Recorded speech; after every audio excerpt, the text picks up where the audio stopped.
Olá, bem-vindos a mais um episódio de A Arte da Guerra, onde vamos desta vez discutir três novas questões. A primeira delas tem a ver com as eleições regionais que este fim de semana vão acontecer na Alemanha, e depois iremos falar da questão das duas Irlandas, que continua a ser o principal problema do Brexit, de que todos estavam à espera, mas que ninguém quis resolver. E finalmente vamos falar sobre o facto de, no fim de semana passado, um referendo na Suíça ter determinado que deixará de ser possível o uso de burcas e de outro vestuário que tape por completo a cara das mulheres. Como sempre, temos para nos acompanhar o embaixador Francisco Seixas da Costa, para nos ajudar a compreender todas estas complexidades, e começava então por lhe colocar a questão das eleições na Alemanha, sendo certo que são uma espécie de warm-up das eleições gerais de setembro próximo, e numa altura em que já todos sabem que a chanceler Angela Merkel já não concorrerá às eleições de setembro e, portanto, também isso já é conhecido. Sabe-se que a CDU, por outro lado, manteve o seu caráter eminentemente conservador de centro-direita, o que quer dizer que, de alguma forma, e ao contrário de algumas outras tendências do partido, a CDU continua a ser uma das componentes do cordão sanitário que envolve a AfD, a Alternativa para a Alemanha, e gostava também de introduzir esta outra questão que tem exatamente a ver com a AfD, que passou a estar debaixo do radar dos serviços secretos. É um tema absolutamente interessante e extravagante, era um pouco como se o PSD nacional passasse a fazer parte do radar dos serviços secretos portugueses, uma vez que a AfD é preciso recordar, o líder da oposição no Parlamento alemão. Como é que vê toda esta complexidade neste momento na Alemanha, Sr. Embaixador? Eu começaria quase pelo último ponto que referiu relativamente ao extremismo. A Alemanha, a Constituição alemã, é uma Constituição que desde o início combateu o extremismo. Combateu naturalmente o extremismo de direita, tendo em atenção a tradição que vinha do nazismo. Combateu também o extremismo de esquerda, proibindo formações de natureza comunista, tendo em atenção, naturalmente, o muro com que se deparava a Alemanha Ocidental. E, portanto, a Alemanha Ocidental tem uma espécie de uma tradição de luta contra o extremismo. Essa tradição é reforçada pela previsão constitucional, que não tem esse objetivo, mas na prática funciona como esse objetivo, de só permitir as representações, quer a nível nacional, quer a nível dos Länder, dos Estados Federados, de partidos que tenham um mínimo de 5%. Isto para evitar muito facilmente que partidos conjunturais ligados a determinadas agendas possam rapidamente aceder ao palco político com tudo o que isso tem em matéria de repercussão mediática, etc. Isso, no fundo, tem travado, digamos, o surgimento do extremismo na Alemanha.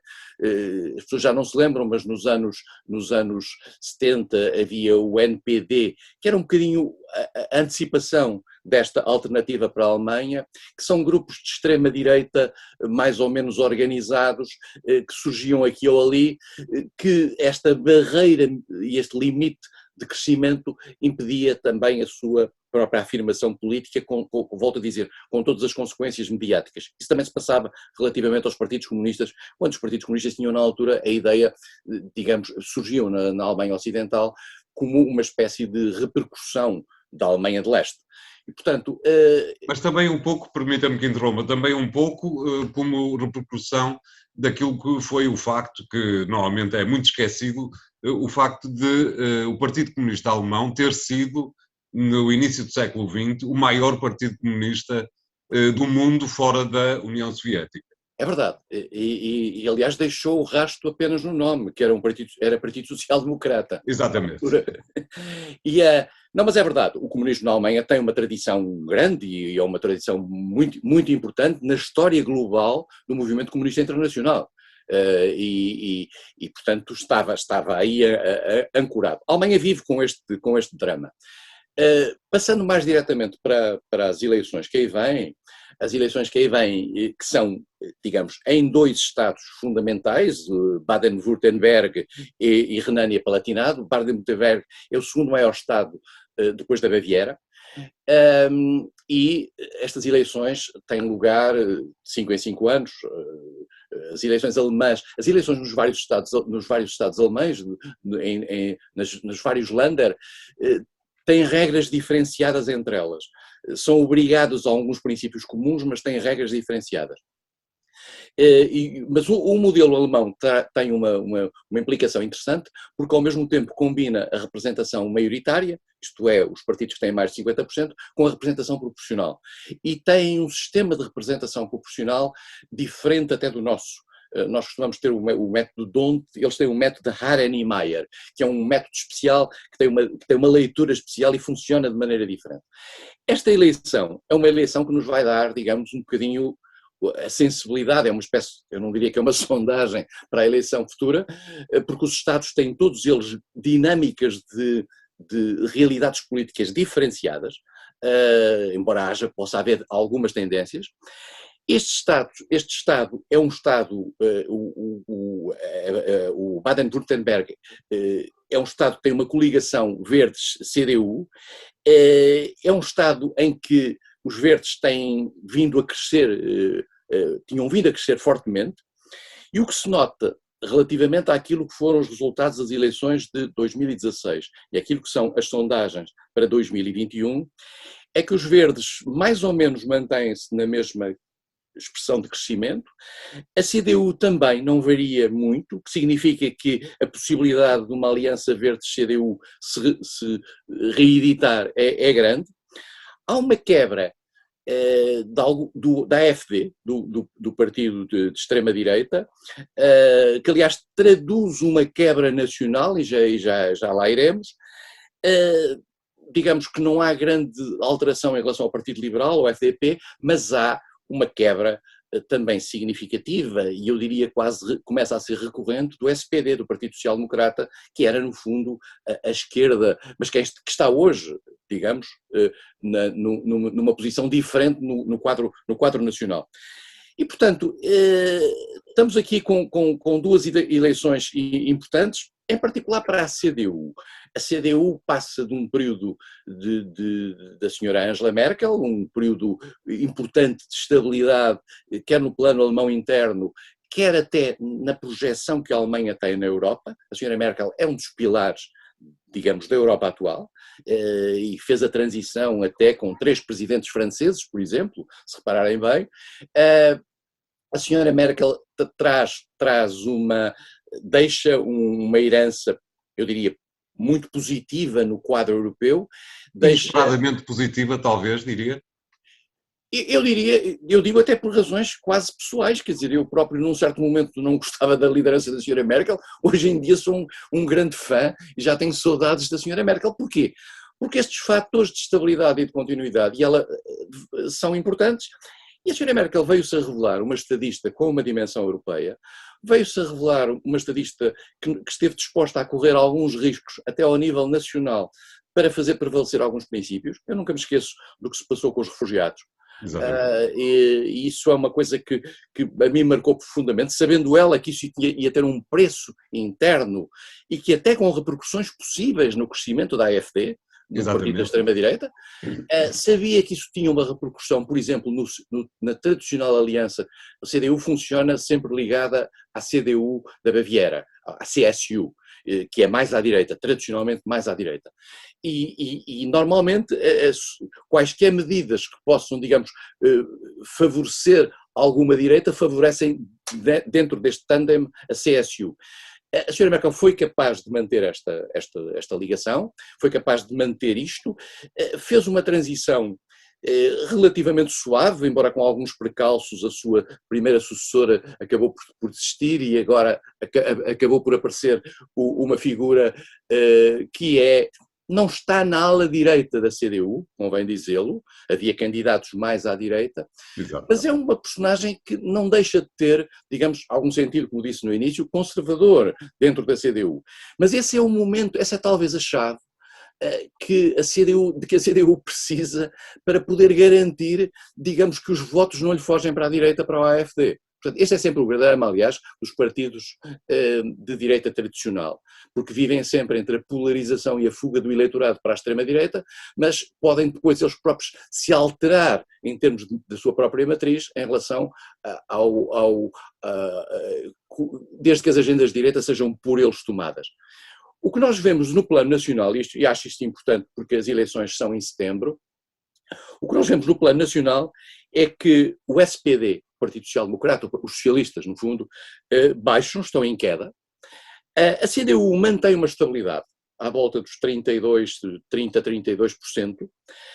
O AfD teve, digamos, estabilizou à volta dos 11-12%, o que é muito significativo a nível nacional alemão.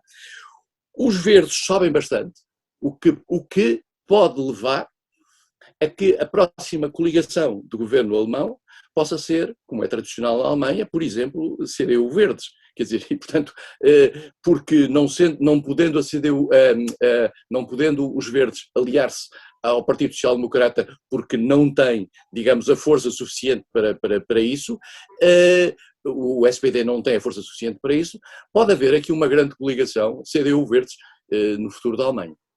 Fica surpreendido com o facto de o SPD estar aparentemente no caminho da irrelevância?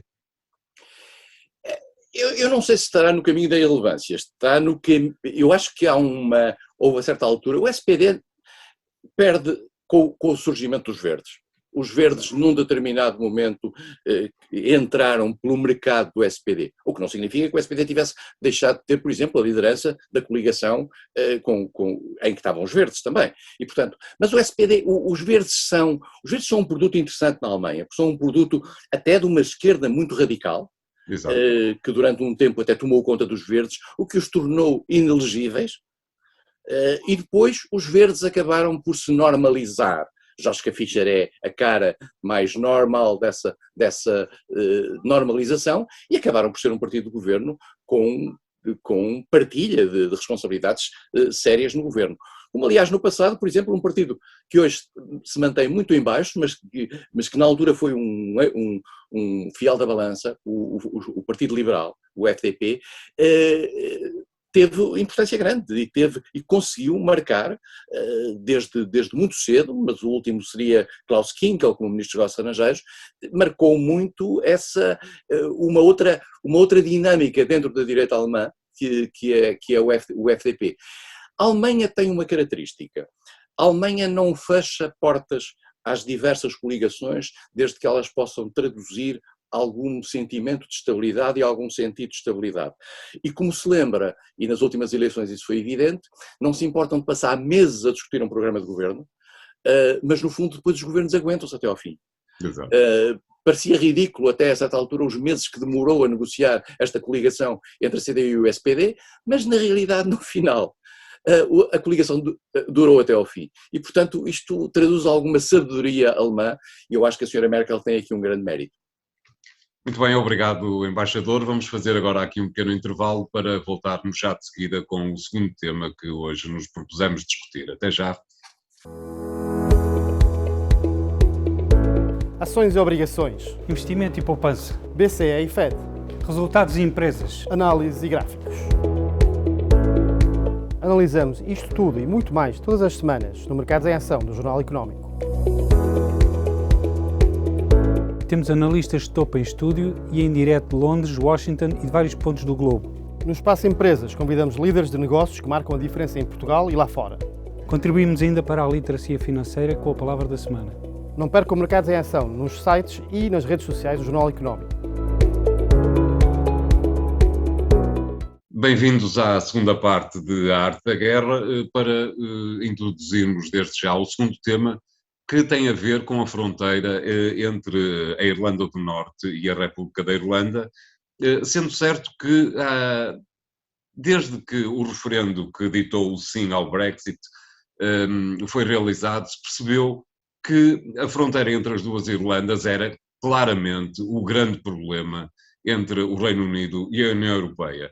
Dá-me a sensação de que os vários primeiros-ministros e os vários governos que passaram desde então por Downing Street decidiram atirar para a frente o problema. Aparentemente a União Europeia também não estava propriamente interessada em discutir a questão e aquilo que me parece que é mais ou menos óbvio é que nenhuma das duas partes estava interessada em discutir a questão porque nenhuma das duas partes tinha uma solução minimamente aceitável para a questão. Compreende-se mais uma vez que tudo está dependente do tema das duas Irlandas. Como é que o Sr. Embaixador vê a confusão que foi encontrada, que não foi encontrada, para resolver o problema e a enorme dificuldade que vai continuar a existir para se resolver esta questão completamente fundamental para a região de que estamos a falar? Eu acho que o Brexit, como se recordam, não diria alguma surpresa. Houve alguma surpresa no Brexit. No Brexit houve uma conjugação de fatores, digamos, de diabolização da ideia europeia no quadro interno do Reino Unido, que conjunturalmente provocou aquele resultado. Mas diríamos, as coisas também não são muito diferenciadas, poderiam ter sido 52-48 ou o contrário, quer dizer, portanto, o Reino Unido esteve sempre muito dividido relativamente à União Europeia, mais do que isso, mesmo nos momentos mais empenhados dentro da União Europeia, que são os tempos de Tony Blair, se repararmos bem, o Reino Unido tinha sempre uma posição reivindicativa face à União Europeia, era um parceiro muito relutante dentro da União, ganhou com isso bastante nessa matéria, e, portanto, quando o Brexit... O general de Gaulle é que sabia destas coisas. O general de Gaulle sabia destas coisas e pôs algum travão, digamos, à entrada do Reino Unido, o que aliás provocou a criação da EFTA, vale a pena dizer, na Europa, do qual Portugal beneficiou. A circunstância do Reino Unido não ter entrado, a circunstância de se ter criado a EFTA um bocadinho à volta do Reino Unido, acabou por beneficiar Portugal, que foi cooptado para essa nova dinâmica de natureza multilateral regional. Mas eu acho que na altura as pessoas não se deram conta que havia uma incompatibilidade entre, por um lado, o Brexit e, por outro lado, uma coisa que era fundamental. Isso sim está, para usar uma expressão britânica, on the back of the minds de todos os ingleses, que é a questão da guerra, digamos, na Irlanda do Norte, entre católicos e protestantes dentro da Irlanda do Norte, com os católicos a quererem juntar-se à República da Irlanda, com os protestantes a querer manter o vínculo com a mãe pátria, digamos, o Reino Unido, nesse aspecto, e manterem-se dentro do Reino Unido. Esta questão foi uma questão que particularmente marca o governo irlandês, que é ele quem fica nesta... Porque, entretanto, a partir do acordo, do chamado Acordo de Sexta-feira Santa de 98, cria-se uma situação que permite a distensão e a desaparição física das fronteiras entre a Irlanda do Norte e a República da Irlanda, e como todos estes espaços estavam dentro da União Europeia, o problema não se colocava. A Irlanda do Norte fazia parte do Reino Unido, que por sua vez estava dentro da União Europeia. A República da Irlanda fazia parte da União Europeia, portanto o problema não se colocava. A partir do momento em que o Reino Unido sai da União Europeia, há um problema aqui, que é, mas então a fronteira existe ou não existe? A União Europeia precisa ter fronteiras externas para gerir a sua relação. Ora, a sua fronteira externa, digamos, antes do protocolo adicional, a sua fronteira externa, a partir da Irlanda do Norte, que pertence ao Reino Unido, é a fronteira com a Irlanda, significaria o recuperar da fronteira. Essa foi a questão que, como disse, era o elefante na sala de que ninguém queria falar. E foi-se jogando para a frente nas negociações, pensando-se que alguma solução acabaria por aparecer. Ora bem, o que é que apareceu aquela agora? de colocar a fronteira no mar, que me pareceu sempre uma decisão... Não, o que acontece, a fronteira no mar, mas a fronteira no mar, repare, a fronteira no mar implica uma fronteira entre a Irlanda do Norte e a Grã-Bretanha. Porque nós falamos muito do Reino Unido e Grã-Bretanha. A Grã-Bretanha é a Inglaterra a Escócia e o País de Gales. Isto é a ilha da Grã-Bretanha. E a Irlanda do Norte, com a Irlanda do Norte, faz o Reino Unido. Ora bem, para manter a Irlanda do Norte dentro do mercado interno europeu, isto é, com o mesmo regime da Irlanda, isto é, sem fronteira, era preciso criar uma fronteira marítima entre a Grã-Bretanha e a Irlanda do Norte. E é esse o problema da fronteira marítima que agora está a vir ao de cima. Claro. Porque os britânicos de Londres estão a dispensar nesse trânsito fronteiriço, que é uma fronteira que eles se comprometeram pelo acordo feito no final do ano passado a respeitar, estão a dispensar o preenchimento de papeladas alfandegárias, estão a dispensar o registro para efeitos sanitários de determinados produtos agrícolas e portanto, há aqui uma tentativa de disfarçar aquilo que foi um acordo feito um bocadinho à pressa para conseguir um modus vivendi entre o Reino Unido e a União Europeia. Modus vivendi esse que também, convém dizê-lo, isto é muito importante, ainda não está assegurado, porque nós achamos, bom, foi feito um acordo, conseguiu-se um acordo. Não, o Parlamento Europeu, agora, perante estas medidas unilaterais tomadas pelo Reino Unido, à revelia daquilo que são os seus compromissos no âmbito desse protocolo de manter a Irlanda do Norte dentro do mercado interno europeu, ameaça não ratificar o acordo feito entre o Reino Unido e a União Europeia. Isto é da maior gravidade. Porquê? Porque a decisão era para ser durante o mês de março, pode ir para abril, mas se não for ratificado, nós entramos num vazio outra vez. E entramos num vazio em que a relação entre o Reino Unido e a União Europeia é feita à luz das regras da Organização Mundial de Comércio, isto é, num quadro internacional normal, de aplicação de taxas alfandegárias, de um conjunto pesadíssimo de requisitos, com todas as consequências que isso tem no tráfico, e mais do que isso, as consequências que isso tem no negócio. Vamos ser claros, porque isto não é uma coisa unilateral, isto não é uma desvantagem do Reino Unido. A União Europeia tem o Reino Unido como um mercado muito importante. Exato. Para a Alemanha, o Reino Unido é um fantástico consumidor dos seus próprios produtos. Portanto, o problema é um problema bilateral, e o Reino Unido sabe isso. E o Reino Unido joga também no interesse europeu, para manter esta tensão e para tentar jogar as margens de flexibilidade. Houve uma expressão interessante que eu já que era uma expressão dizendo que, uma expressão de Londres que diz, não, nós pensávamos que a aplicação disto era feita de forma progressiva e de boa fé, uma implementação de progressiva. Portanto, o Reino Unido quer jogar as margens de flexibilidade. Porquê? Porque pressente que também é do interesse europeu o acordo e a razão pela qual o acordo foi feito no final do ano passado. Parece-lhe que tudo isto pode ter um impacto negativo na questão que se avoluma cada vez mais da Escócia, o problema da Escócia, aparentemente a Escócia está pouco interessada em manter-se no Reino Unido e, portanto, esta questão da Irlanda pode ser um fator negativo para aumentar esse problema?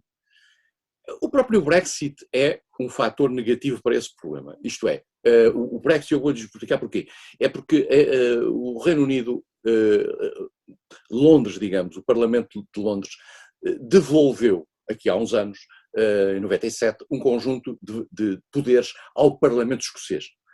E o regresso, mas isto era num quadro dentro da União Europeia.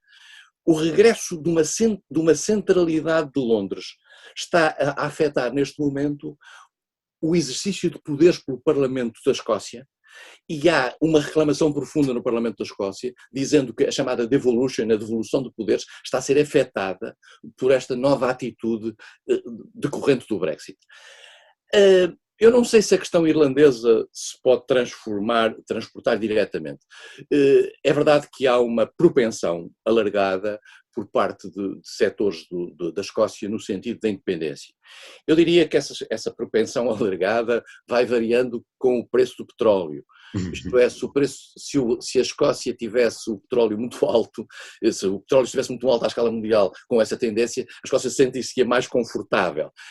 Ser um país independente, digamos, à revelia, é complicado. Para já é preciso um novo referendo. O novo referendo, o governo britânico diz que não o proporá não o proporá. Não vamos aí para um caminho parecido ao da Catalunha, em que é um Exatamente. referendo unilateral feito por quem quer a independência. E, portanto, há aqui um problema que é diferente do referendo passado. O referendo passado foi um referendo decidido por Londres. Se Londres decidir não fazer o referendo, podemos criar uma situação de tensão complexa. Mas também não estou a ver, digamos, não é exatamente o mesmo movimento que temos na Catalunha. Mas a tentação, digamos, da Escócia de se tornar independente se o preço daquilo que forem as consequências do Brexit para a própria autonomia e capacidade de afirmação do seu governo nacional, do seu governo da nação escocesa e do Parlamento escocês for grande, aí poderemos ter uma deriva bastante grande. Até porque, por uma razão simples, é que o governo conservador britânico praticamente não tem representação na Escócia, tem escassa representação na Escócia e, portanto, não tem ali uma base política para localmente contrariar uma evolução para a independência. Mas eu acho que o tempo da independência ainda não está lá, neste momento. Mas vamos ver qual é a repercussão desta questão irlandesa e, em particular, vamos ver em que medida é que esta tensão, porque há aqui uma tensão sobre a qual eu gostava de chamar a atenção entre as autoridades europeias e os britânicos, que é uma tensão de desconfiança. Há uma declaração do ministro da Irlanda há 2 ou 3 dias que fala da falta de boa-fé e da falta de, como é que ele dizia, o Reino Unido é um parceiro no qual não podemos confiar. Isto é grave. Nós verificamos que houve declarações de Louis Michel, presidente do Conselho Europeu, a acusar o Reino Unido de má-fé na questão das vacinas e que o Reino Unido estava a procurar evitar a transferência de vacinas para o espaço da União Europeia, ou pelo menos de componentes essenciais para as vacinas. Já houve uma declaração fortíssima do Ministro dos Negócios Estrangeiros britânico, Dominic Raab, contestando isso. Portanto, há aqui um mal-estar entre os dois lados que nós não sabemos onde é que vai acabar e que se repercute em todos estes dossiês. Irlanda, vacinas e outros tais. Quer dizer, acho que há aqui um baltar que tem muito a ver também, vamos ser claros, com o estilo do Sr. Boris Johnson, Claro. que é um estilo que ao mesmo tempo procura vender, vai tentar vender pelo melhor preço possível aquilo que foi o acordo que o Reino Unido fez com a Europa para conseguir uma saída do Brexit minimamente apresentável. É quase como se Boris Johnson fosse uma espécie de Donald Trump que andou num colégio para elites. Apesar de tudo, é bastante melhor. Obrigado, vamos fazer um segundo intervalo para de seguida voltarmos com o terceiro tema de hoje. Até já.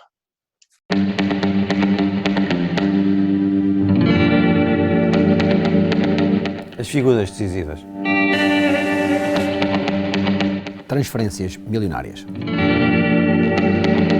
Os milhões que movimentam o desporto.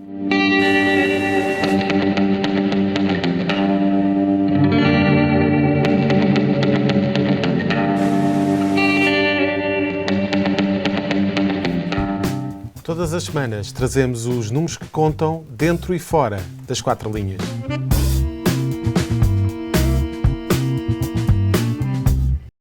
Bem-vindos à terceira parte de A Arte da Guerra, para desta vez debatermos a questão do referendo que sucedeu este fim de semana na Suíça e que, nesta fase em que andamos todos mascarados, decidiu que deixava de ser permitido em público o uso de vestuário que tapasse totalmente a cara das mulheres muçulmanas, por certo, sendo que a Suíça passou a fazer parte de um grupo que não é grande, mas é cada vez maior, de países europeus que decidiram proibir este tipo de indumentária. Fazem parte desse grupo a França, a Áustria, Bulgária, Bélgica e Dinamarca. Portanto, é um grupo que se está a alargar e eu gostava que o Sr. Embaixador nos dissesse o que é que pensa de mais um país que decidiu esta proibição, mas principalmente se há alguma razão para considerarmos que este tipo de decisões, que já aconteceram em 5 países antes da Suíça, se esta decisão tem alguma repercussão bondosa em termos sociais nos países em que ela foi decidida. Eu gostava de começar por dizer que na Suíça, quando aconteceu este referendo e quando aconteceu a colocação deste problema, as feministas suíças dividiram-se. e dividiram-se radicalmente. Havia feministas que, no fundo, subscrevendo aquilo que tinha sido a posição francesa do passado, disseram a burca, acabar com a burca, e já falaremos da diferença entre a burca, o niqab e o hijab. A burca é um fator de repressão das mulheres. As mulheres são forçadas pelas suas famílias, pelos ambientes religiosos em que vivem, a vestirem-se daquela maneira, e é uma expressão de falta de liberdade. E apareceu também um grupo feminista a dizer o contrário. Não, a burca é a liberdade que as mulheres têm, se quiserem, de poderem usar os trajes que lhes apetecer, da maneira que quiserem. E, portanto, no fundo, estar a intervir naquilo que é o traje da mulher é um atentado às liberdades das pessoas. Isto é um argumento curioso, e este debate teve lugar dentro da Suíça, que é um país que tem uma percentagem de muçulmanos de cerca de 5%, e que já tinha tido no passado, se bem nos lembrávamos, aquela decisão de proibir a construção de minaretes nas mesquitas. É preciso ver que parecia que na Suíça havia muitos minaretes. Há 3 minaretes na Suíça. E, portanto, mas a Suíça tinha proibido a multiplicação dos minaretes. Não vale a pena esconder que há aqui problemas de natureza humana, e já veremos isso, como há problemas de natureza político-civilizacional e religiosa, naturalmente. A sensação que há é o seguinte: as comunidades muçulmanas têm vindo a crescer nos países europeus e têm vindo a manifestar uma escassa vontade no sentido de adotarem o padrão comportamental, que implica também as questões de vestuário, tradicionais dessas sociedades. E, portanto, isso tem criado uma tensão. E essa tensão, por exemplo, em França, em 2011, a questão punha-se relativamente à burca, e já agora faço aqui a diferença do que é. A burca é o tapar completo da cara, com uma pequena rede que as mulheres podem ver e falar através dessa rede. O niqab é quando fica uma parte dos olhos à vista. E, portanto, depois há uma burca afegã, que é o chadri, que é uma burca específica assim. E há o hijab, que é pura e simplesmente o véu, o lenço. O hijab, sim, é a única que o Corão exige, que é o uso do lenço. Mas eu aliás, às vezes penso que no passado também as mulheres na religião católica usavam muito o lenço para entrar nas igrejas, e isso deixou de se fazer. É completamente Até há 40 anos atrás, não é? É bom que nos recordemos disso. É verdade. Até há 40 anos atrás, nenhuma mulher entrava numa igreja sem a cabeça tapada. Portanto, há aqui um tempo também para esta adaptação. Mas, portanto, a França decidiu fazer isso baseado na primeira razão das feministas, isto é, na questão de que isto é uma espécie de ditadura sobre a mulher, e que a mulher era pressionada pela família e pelo condicionamento religioso e cultural para se comportar dessa maneira, e que isso lhe permitia uma quebra da própria identidade pública. Mas, na realidade, o que há é uma reação das sociedades a aceitarem que digamos, os padrões da sociedade muçulmana que está a ser criada no seu seio passavam a ser padrões nacionais. A França nunca aceita isso. E a França também foi contra o véu, e é contra o véu nas escolas, há uma reação grande. Agora, há uma coisa que é verdade. Em França, nada disto, ou tudo isto contribuiu para um aumento da islamofobia. O ataque ao Islão, digamos, aumentou com este tipo de reação. Porquê? É porque a questão da burca ou do niqab é uma questão minoritária, muito minoritária. Ela tem vindo a crescer, mas é muito poucas mulheres, digamos, no contexto global dos muçulmanos de França, andam de burca em França.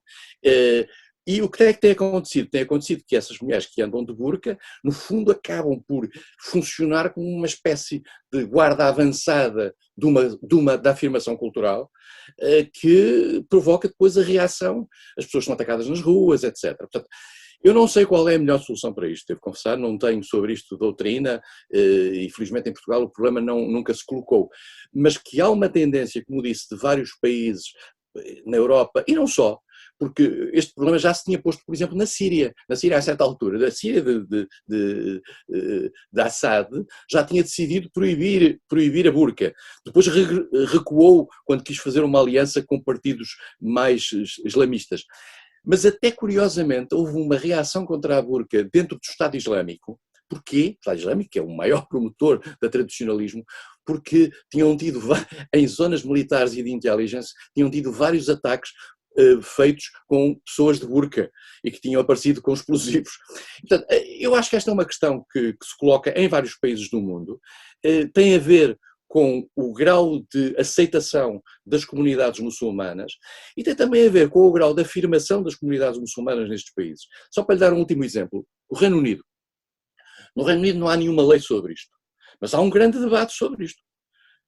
E assiste-se nas televisões a debates sobre isto e a mulheres islâmicas, umas defendendo o uso da burca, ou do niqab, ou do lenço, mas com argumentos diferentes. Algumas pessoas dizem, a mim, outro dia eu vi uma reportagem aqui há uns meses, de uma mulher que usa lenço e que dizia, eu usava burca, deixei de usar porque não tinha identidade, porque eu não tinha cara.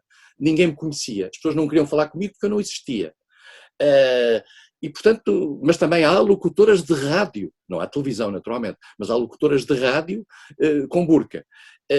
Depois há cientistas com burca. Mas, por exemplo, os tribunais britânicos permitem a entrada de burca. Ainda não foi considerado ilegal isso, porque no Reino Unido há uma forma de integração diferenciada que não deixa de estar isenta de tensões, atenção. E tem vindo, a afirmação da burca, por exemplo, tem vindo a crescer nos últimos 20, 25 anos. Eu vivi no Reino Unido durante uns anos, nos anos 90, não se via burca, nunca se via burca nenhuma. Houve um aumento claro disso e que tem a ver com a afirmação das religiosa, até em paralelo com os sikhs, com os turbantes, etc. Eles quiseram mostrar a sua afirmação religiosa. Isto é uma tensão grande que vai ter uma resposta diferenciada em cada um dos países. Parece-me que a França é sempre o país onde este tipo de coisas aparece, não em primeiro lugar, mas é um país onde o debate sobre estas matérias é muito forte.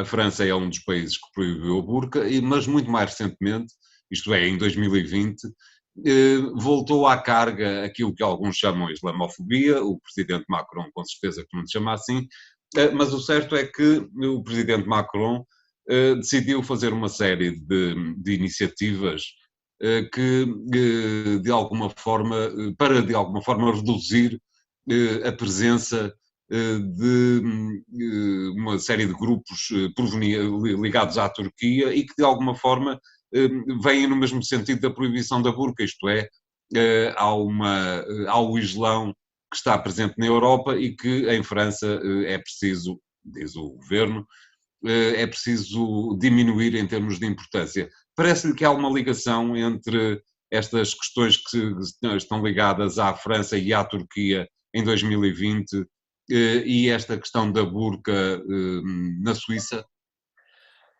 Sim e não. Na Alemanha também já tinha havido uma reação, até a senhora Merkel chegou a certa altura a avançar com a questão da burca e da proibição da burca, e na Alemanha, como sabe, há uma comunidade turca forte, muito grande, que aliás condiciona muito até a própria posição da Alemanha face à Turquia no quadro europeu. Na França, o que me parece mais existir é um receio. A França é um país que tinha uma espécie de um template, para utilizar uma expressão da informática, uma espécie de um template de quem é francês. E este template é, digamos, eu não diria que seja xenófobo e racista, mas é um template que marcou no passado muito daquilo que foi a discussão pós-colonial francesa. E a França tem, vindo da Revolução Francesa, uma tendência de laicização da sociedade. A França não gosta dos símbolos religiosos, da cruz, dos símbolos judaicos, das coisas em sítios públicos, em espaços públicos. Portanto, não era só a questão islâmica. Mas a questão islâmica veio-se a pôr em França de uma maneira muito forte.